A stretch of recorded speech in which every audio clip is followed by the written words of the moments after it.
When you recruit explicitly young, inexperienced players, they're going to make mistakes. It does feel like a slightly messy experience at the moment. This was supposed to be a season where Chelsea were pushing for the Champions League, to compete in the Champions League and the Premier League.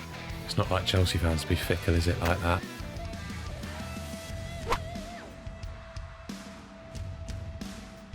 Hello and welcome to Chelsea Exposed, the Sun's new Blues YouTube channel, where I, Chelsea reporter Lloyd Canfield, will be sat alongside Jack Rosser today to discuss everything Champions League and Premier League upcoming for the Blues this season. It's a very tired Jack Rosser, I may add, but Jack, how are you? Yeah, good. I've been doing the Man City Poznan at Wembley with Oasis all weekend, so flagging a bit, but plenty to get into, and I think I've had a better weekend than you. You definitely have. I was at Chelsea's 3-1 loss to Brighton, which, as a Chelsea fan myself, was painstaking to watch our team lose like that.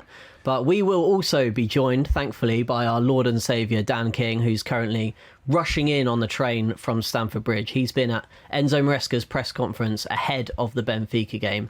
And me and Jack will be heading to Jose Mourinho's press conference ahead of tomorrow's clash. Plenty to get into, I suppose, before we look ahead to Benfica as well, though, because, as you mentioned, it was another difficult weekend for Chelsea. What did you make of it?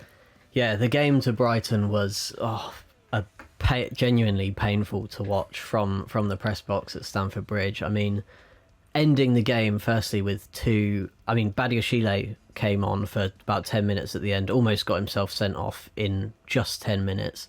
But for large parts of the game after Chalobah's red card, we had two 19-year-old centre-backs who, whilst they're both very talented, very young, and have surely got bright futures ahead of them, just don't seem good enough for a Chelsea squad that's spent so much. That's the problem, isn't it? They've spent so much and they're now so short. I mean, we're feeling the after effects of the Club World Cup. You know, they get a nice shiny golden badge to stick on the shirt and hang over the stadium and everything. But however much that's worth, if the season goes completely awry, we're starting to learn, aren't we? They've already lost Levi Colwill in the first training session back, which prompted Maresca to sort of start putting the pressure on above and saying, we need another defender. The answer from on high was fairly firm in terms of, you're not getting one, but he looks right now.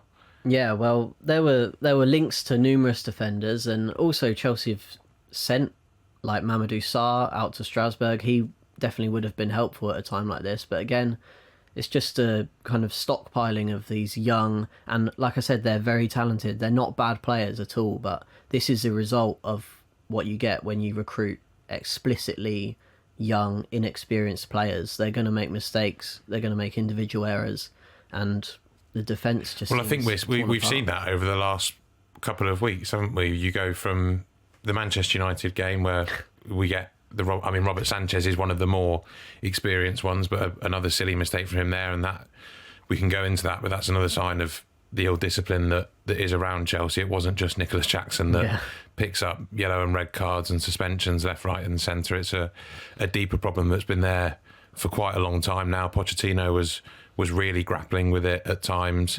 Madueke was a problem around that. He's moved on, and there are still others there that are going through those problems. But you go from that United game, Bayern Munich as well, there were signs of, there was some very good football in that game in Munich. I was out there for it. There was a lot of nice moments, good football. Palmer looked fantastic, but there's another problem that Maresca's dealing with in reliant on Cole Palmer at the other end away from the defence. We're just seeing a lot of that inexperience. Badiashile coming on and getting himself in a scrap when they're already down to 10 men. You could see a bit of experience from Robert Sanchez coming in there. He wasn't in there just to politely pull him apart. He was properly tearing Badiashile away from making a mistake that could cause even more trouble for Chelsea over what's going to be a difficult week already this week with injuries, and then the suspensions you look to for the Liverpool game as well. But there are just areas everywhere where you look at Chelsea and see that they are lacking a bit of nous, a bit of know-how, a bit of experience to calm things down. And outside of having patience, I don't know how you really solve that. Yeah, I mean, well, you touched on Cole Palmer there. He obviously has been the cornerstone of this Chelsea attack so far, and in his absence, they've been obviously reliant on João Pedro. But João Pedro, I'm not being funny, he's a brilliant player, great striker, but he was probably Brighton's. He claims himself he was Brighton's main man last season, but at what point are Chelsea relying on one of Brighton's best attackers? And this was supposed to be a season after winning the Club World Cup and being world champions. This was supposed to be a season where Chelsea were pushing for the Champions League, to compete in the Champions League and the Premier League. And now they just don't. Already, just 6 games into the season, it just doesn't seem like they're going to be at that level. It's a difficult one. I mean, they're relying on a lot of people from Brighton, and I think that, you know, they have all look like good signings. Sanchez, you can debate, has his moments, has his bad moments, has his great moments. He made some great saves against Bayern Munich and wasn't really at fault himself for the goals. Caicedo has eventually been a fantastic signing, albeit expensive. Cucurella, after a difficult start, great signing. João Pedro looks another good one, and he's made a fast start. Buonanotte, you know, is a slightly odd one, and jury out there because we haven't seen enough of him. I don't think the issue is that they're relying on players from Brighton, because Brighton have come a long way and are a real example of where we are. It just feels like after the summer, which again, unprecedented, a lot for any club to deal with. No one really knows what you can do with a 2-week pre-season. There's no one that's experienced it before, no one they can lean on or learn from to go into that. There are now just a lot of fires to put out, and maybe it was naive of people to expect that off the back of a Conference League season where they're able to switch the team in and out at will and play different squads almost in the Conference League and the Premier League, that they'd be able to come into this with such a long summer and a short pre-season and really hit the ground running with a lot of new signings as well. You know, we've not really seen anything from Garnacho yet. Late arrival, not really settled. Hato's a young player. Gittins, we haven't seen too much from. Needs a bit more time to settle. Esteval looks an incredible prospect, but is a teenager, and a lot of pressure on him. A lot of pressure and expectation on him, but also there needs to be an awful lot of patience. But it does feel like a slightly messy experience at the moment in terms of where they're looking for guidance. There was a lot of talk that winning these 2 trophies would suddenly click and turn them into winners, and that is that. And we know we're cold-blooded now. We can get through it. I think Bayern Munich slapped that down a bit, and the way they are reacting as a squad and as a coaching staff to setbacks in games is something they really need to address. I think the question really is one of, they've obviously invested so much money into these young players and not really into kind of quality, experienced players, like, for example, the likes of a Bastoni or even a Xavi Simons to an extent. Of they're spending a lot of money on the likes of Garnacho, Gittins, instead of experienced, proven players. Do you think Chelsea need a mix? I mean, every manager you speak to, or every sporting director you speak to, will historically tell you need that mix. You need that blend of the sort of fearlessness of youth, the willingness to run at anyone regardless of the situation and go for that. You need those players in the game. You need a wise head as well to calm things down if it's simmering or a poor reaction to a goal. You don't want to be conceding in short bursts. You need that wisdom there to guide you through, especially with having lost Thiago Silva. That's the one everyone speaks to. But Chelsea have taken this conscious decision to go down that route of youth and developing and growing the value of players, seeing some of them on the fringes as assets and lifting them up and moving them on. So really, this is a symptom of the decision they have taken, and they're hoping that in 1, 2, 3 years' time, they've got one of the most experienced and enviable squads around. So really now it's on the hierarchy to sit on their hands and sit through this, because it's a symptom of the path they've chosen to go down. And they have had some success already with the Club World Cup, which fans, myself included, thoroughly enjoyed, and I will enjoy branding that World Champions badge across any shirt that I buy from the Megastore. But a big conversation after the Brighton game, obviously the mood was very low inside Stamford Bridge. I was, like I said, sat in the press box, and after the second Danny Welbeck goal, but Brighton's third goal went in, a lot of people, obviously it was very late in the game, starting to leave. One guy in particular to my right was kind of streaming out of Stamford Bridge, absolutely furious at what he'd seen, and he turned around and he just shouted, basically, Maresca, we want you gone. He obviously has very clear feelings on Enzo Maresca. My opinion is that Enzo Maresca should be trusted and be given a chance, because Chelsea have got rid of so many managers in the past. And whilst it worked under Abramovich, I don't think that's the way modern football works. And you won't get instant success by suddenly changing the managers with the plan that the owners have got in terms of buying these young players and planning for the future. It's not like Chelsea fans to be fickle, is it, like that? No, of course. We really don't change our opinions at all. It is a difficult one, because you know the deal when you join Chelsea. Historically, you know, the talk when the American owners came in after they dispensed with Tuchel, the pitch to Graham Potter was, you are going to get time, a long time, to work through this project. It's a long-term thing. You will be given the chance. We're not like the old regime. And obviously they've fired 3 managers to the point where Enzo Maresca, a few games in, is already the longest serving. Yeah. A few games into this second season is already the longest serving manager under this regime. But it goes back to what I was just saying in terms of the inexperience on the pitch. They've elected to go with a manager who had 1 year's experience as a manager in the Championship when they appointed him, which, you know, he's someone that was highly touted with a lot of potential and has delivered. Yeah, you know, if you listen to Enzo Maresca all the way through last season, the target wasn't Champions League football. That was supposedly the target for the end of this season, and he's delivered that. He's won them a trophy. He's won them 2 trophies. He's put up with the quite serious demands of not being the man that picks the signings, not being the man that decides how long the contracts get. Yeah. He is given a squad. That is his role. This is how Chelsea are doing it. They have a lot of people that look into the signings, discover players, get those deals over the line, and Maresca's job is to deal with that. That's where that friction came. Yeah, that's where that friction came with whether they signed a defender or not. He made it quite clear what he needed, and they said, sorry mate, not up to you really. You've got to work with this. And there were a number of defenders there to deal with. They've been slightly unfortunate in the way that they've either got injured or suspended. To go from that, they now have to decide whether they can stomach this or not. I don't think he's really under pressure yet. Yeah. This week will be telling.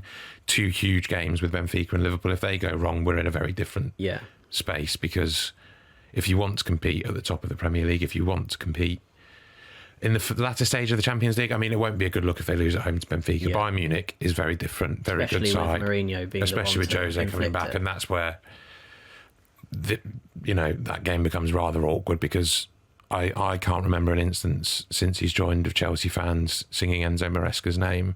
I can remember a lot of instances where they've sung Jose Mourinho's name and he's miles away in Turkey. Yeah. So now he's back at the Bridge. That's going to be a rather interesting thing to delve into. He won't be under pressure yet, but it is Chelsea. They're a big club. There's a lot of expectation, not only from above because of the money that's gone into it and the ambition they rightly have off the back of that, but this is a fan base that expect a lot, are told they need to be competing for the biggest trophies. And if it looks like they're a hell of a long way from that, then there will be cause to change. And that's a big test for a manager that he had wobbly times at Leicester, but he had success there. He wasn't overly popular as a Leicester manager.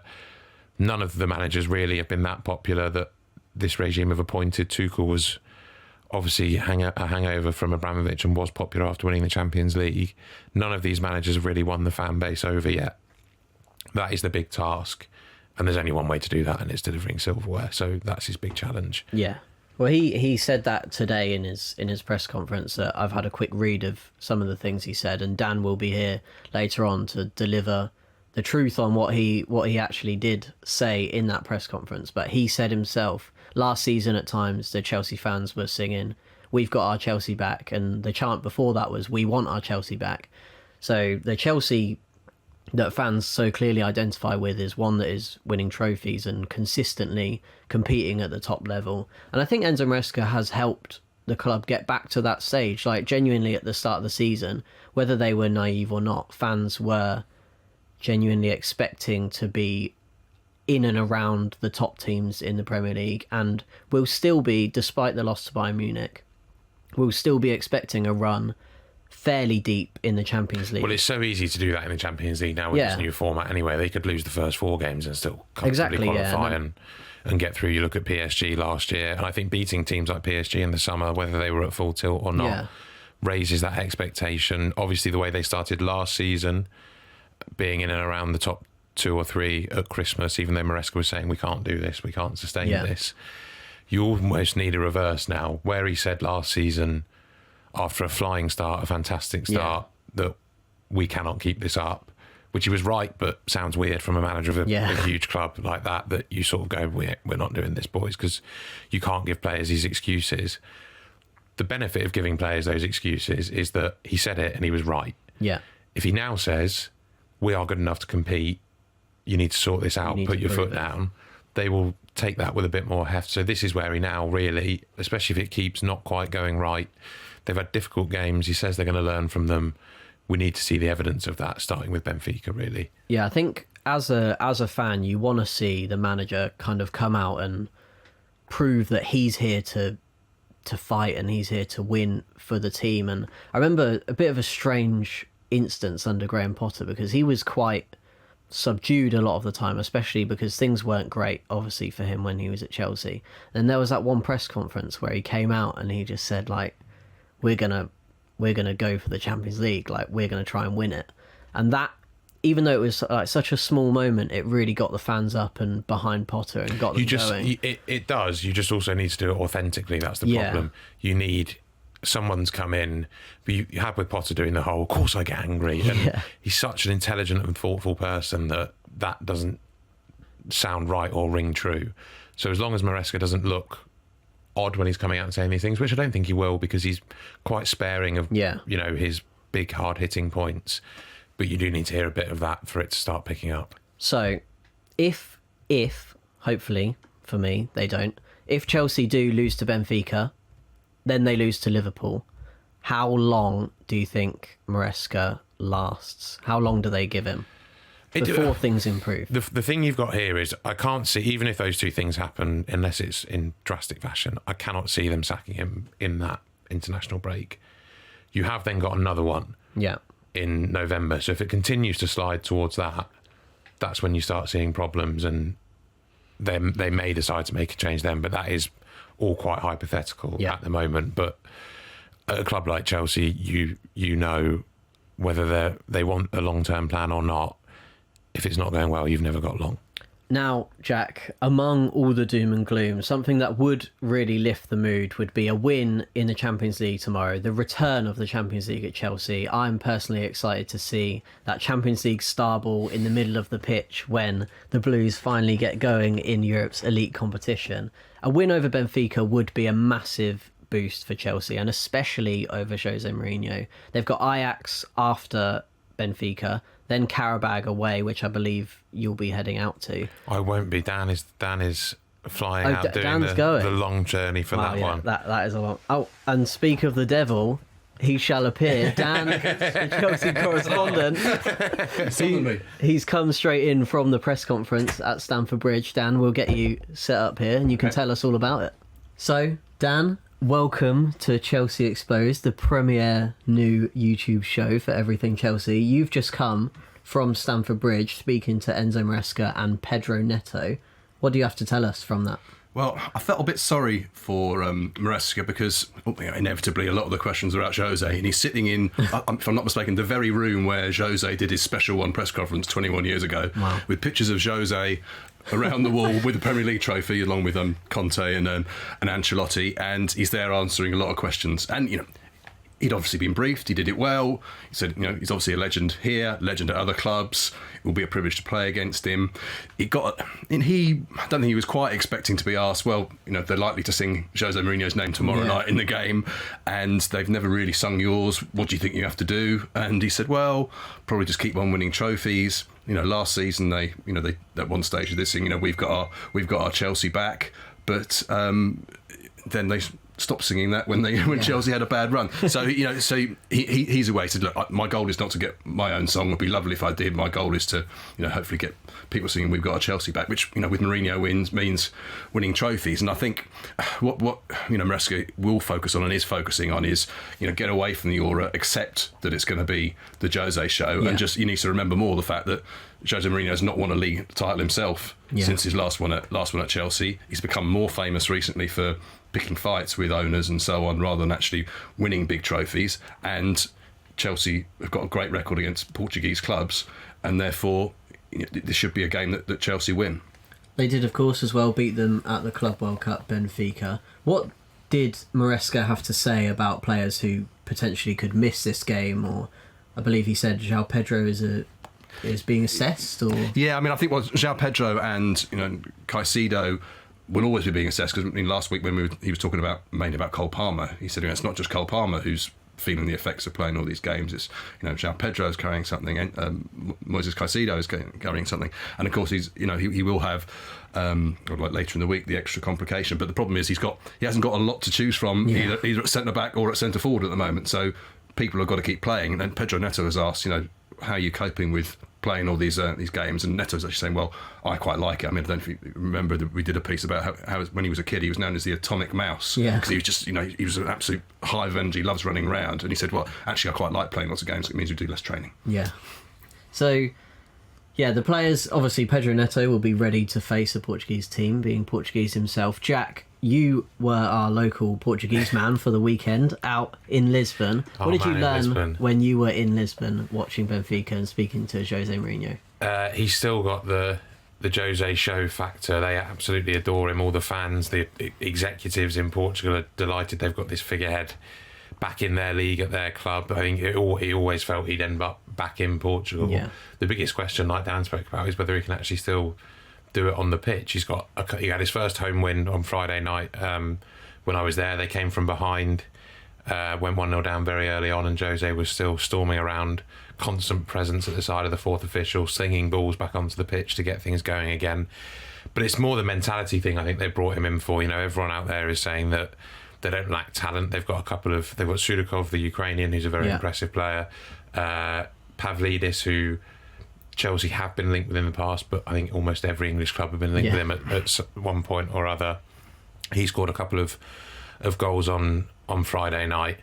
Their problem has been mentality, maybe being a bit weak, a bit unorganised, a bit naive, like we spoke about with this young Chelsea team earlier. So Jose's been brought in to deliver that, to deliver a sort of killer instinct. So whether he's still got it or not, he's speaking about being less of an ego now, a bit more. It's not about me. Couldn't get much more of an ego. No, it's quite an easy way to go, isn't it? To become less of an egotistical manager, and it's not all about me. It's not the Jose show. But I mean, that's completely unavoidable on Tuesday night at Stamford Bridge, and he will certainly lean into that. The funny thing is, he was talking about how someone that, as he loves the club, still lives nearby. His son still walks the games. They can hear the crowd from the house they've still got in West London, and he still has a lot of affection for Chelsea and for Stamford Bridge. How he was hurt by watching what happened under the new ownership in the first couple of years, how he, Abramovich, Conte, Tuchel, all those pictures that are pictured, all those managers that are pictured in the Drake suite at Stamford Bridge where he'll be speaking and Maresca was speaking, they built a winning machine under Abramovich, and that he felt that they came very, very close to pulling that apart and destroying it the way they've gone. But he suddenly switched and said, well, Enzo's in now, Maresca's in now, he's a very good coach. They're going somewhere, they're winning things, they're getting back to that. And I can't quite work out if this is just Jose's seal of approval or if it's a bit of that Pep Guardiola, I learnt a lot from Russell Martin sort of vibe, the shower them with praise and then wipe the floor with them, which, I mean, if he manages to do that with Chelsea, then they really will be in trouble. But no, he's whether he's lost the coaching ability, the managerial ability, whether he's been left behind, he's still certainly got that X factor and the twinkle in his eye. He knows when to light the room up.